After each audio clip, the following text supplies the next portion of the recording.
नमस्कार. आपल्या दीपाली रेसिपी या चॅनलमध्ये तुमचे खूप खूप स्वागत. काही वेळेस काय होतं, आपल्याला काही चटपटीत असे पदार्थ खाण्याची इच्छा होते आणि आपल्याला बाहेर जाता येत नाही. अशा वेळेला आपण मस्त असे चटपटीत पदार्थ घरामध्ये देखील बनवू शकतो, तेही अगदी कमीत कमी वेळामध्ये, कमीत कमी साहित्यामध्ये आणि चवीला तर असे मस्त चटपटीत आणि टेस्टी देखील बनतात. तर आज आपण इथे मस्त अशी मिसळ पाव बघणार आहोत. रेसिपी बनवायला एकदम साधी, सोपी आणि सिंपल आहे, त्यामुळे व्हिडिओ स्किप न करता पूर्ण पहा. तुम्हा सर्वांना एक निवेदन करते, माझे जर चॅनल तुम्हाला आवडत असतील तर व्हिडिओला लाईक, शेअर आणि सबस्क्राईब करायला विसरू नका. इथे मी मटकी घेतलेली आहे. मटकी घेताना मी अर्धा पाव मटकी घेतलेली आहे. ही मटकी मी स्वच्छ धुवून घेतलेली आहे. तुम्हाला जर घरामध्ये जर मोड आणायचे असतील तर तुम्ही आणू शकता. मी इथे रेडीमेड मटकी आणलेली आहे.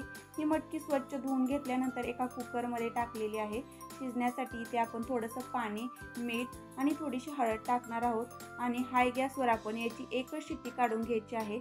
फक्त एका शिट्टीमध्ये ही मटकी व्यवस्थित शिजली जाते. गॅसवर इथे मी पॅन ठेवलेला आहे.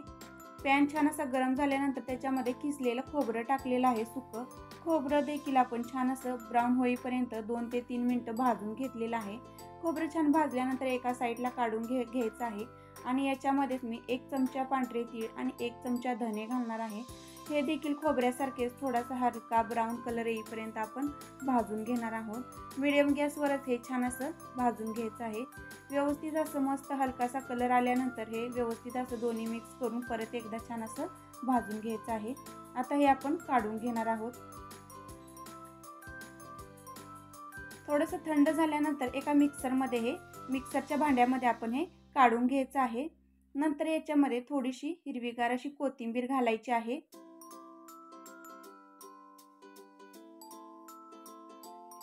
थोडंसं अद्रक आणि लसूण घालायचं आहे आणि हे मिक्सरला आपण छान असं बारीक वाटून घेणार आहोत.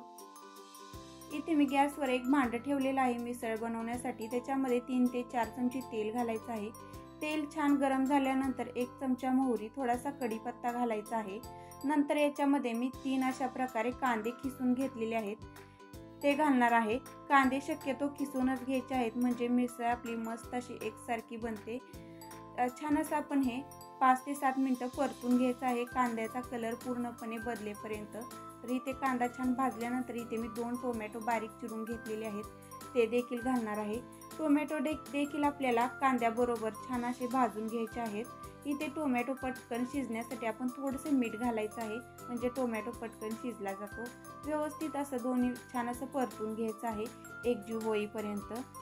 तुम्ही इथे पाहू शकताय टोमॅटो छान असा परतला गेलेला आहे. आता याच्यामध्ये आपण जे वाटून घेतलेलं खोबरं, अद्रक, लसूण, कोथिंबीर होते ह्याचं वाटण घालायचं आहे.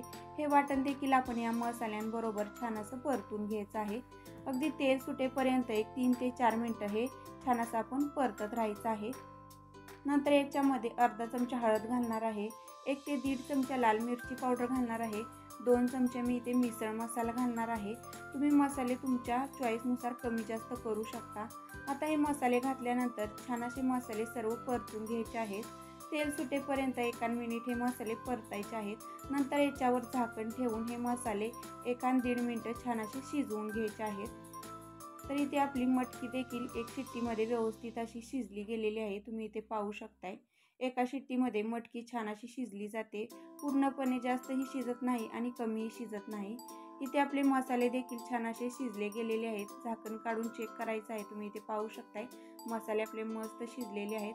आता शिजवून घेतलेली जी मटकी आहे ती या मसाल्यांमध्ये टाकून द्यायची आहे. आता इथे आपल्याला थोडंसं घट्ट वाटत आहे याची कन्सिस्टन्सी, तर इथे मी तोच कुकर विसरून अर्धा ग्लास पाणी वरून घातलेलं आहे. तरी देखील आपल्याला याची कन्सिस्टन्सी थोडीशी घट्टच वाटत आहे, कारण मिसळ पातळच असते. तर मी याच्यामध्ये 1 ग्लास पाणी, 1 ग्लासला थोडंसं कमी पाणी गरम करून घातलेलं आहे. पाणी शक्यतो गरमच घाला, म्हणजे आपल्या मिसळला मस्त असा कट येतो. इथे तुम्ही पाहू शकताय मस्त अशी परफेक्ट कन्सिस्टन्सीची आपली मिसळ तयार झालेली आहे. आता आपण उकळी काढून घेणार आहोत. तर इथे थोडंसं मीठ घालायचं आहे, कारण आपण 2 वेळा मीठ घातलेलं होतं, एकदा मटकी शिजताना आणि एकदा टोमॅटो पटकन शिजण्यासाठी. अगदी थोडंसं मीठ घालून व्यवस्थित परत एकदा मिक्स करून घ्यायचं आहे आणि ही मिसळ आपण 3 ते 4 मिनिटं मीडियम गॅसवर शिजवून घ्यायची आहे. 3 ते 4 मिनिटं शिजवायची आहे, कारण आपण मटकी शिजवून घेतलेली होती, त्यामुळे इथे शिजायला जास्त वेळ लागत नाही. 3 ते 4 मिनिटांनंतर आपण गॅस बंद करून द्यायचा आहे। तर इथे तुम्ही पाहू शकताय मी आता गॅस बंद केलेला आहे। आणखीन आता याच्यामध्ये मी थोडीशी चिंच अशी पाण्यामध्ये भिजत ठेवली होती, चिंचेचं पाणी घालून घ्यायचं आहे, म्हणजे आपल्या मिसळला मस्त असा चटपटीतपणा येतो। व्यवस्थित असं सर्व मिक्स करून घ्यायचं आहे। इथे तुम्ही पाहू शकताय थंड झाल्यानंतर किती छान कट आपल्या ह्या मिसळला आलेला आहे। मस्त अशी छान कन्सिस्टन्सीची आपली इथे मिसळ तयार झालेली आहे। वरून छान अशी हिरवीगार कोथिंबीर घालायची आहे आणि इथे तुम्ही पाहू शकता की मस्त आपली मिसळ इथे तयार झालेली आहे। अगदी बाहेर भेटते त्याच्यापेक्षा देखील मस्त अशी बनलेली आहे। एका सर्विंग प्लेटमध्ये ही मिसळ मी सर्व करून घेणार आहे। एका प्लेटमध्ये खाली फरसाणा घालायचा आहे, वरून छान अशी मटकी घालायची आहे, थोडा मटकीचा रस्सा घालायचा आहे, वरून मस्त असा फरसाणा, थोडीशी शेव, थोडीशी कोथिंबीर घालायची आहे, मस्त असा बारीक चिरलेला कांदा घालायचा आहे आणि मस्त अशी गरमागरम छान अशी मिसळ सर्व करायची आहे। बाहेरपेक्षाही मस्त अशी चटपटी टेस्टी अगदी कमीत कमी वेळामध्ये आपण घरामध्ये मिसळ बनवू शकतो। आजचा हा व्हिडिओ आपल्याला कसा वाटला कमेंट्सद्वारे नक्की सांगा। व्हिडिओ आवडल्यास व्हिडिओला लाईक करा, शेअर करा। जर तुम्ही चॅनलवर जर नवीन असाल आणि माझे व्हिडिओ जर पहिल्यांदाच पाहत असतील तर चॅनलला लाईक, शेअर, सबस्क्राईब करायला विसरू नका। भेटूया अशाच नवनवीन छान छान रेसिपी सोबत। तोपर्यंत बाय बाय।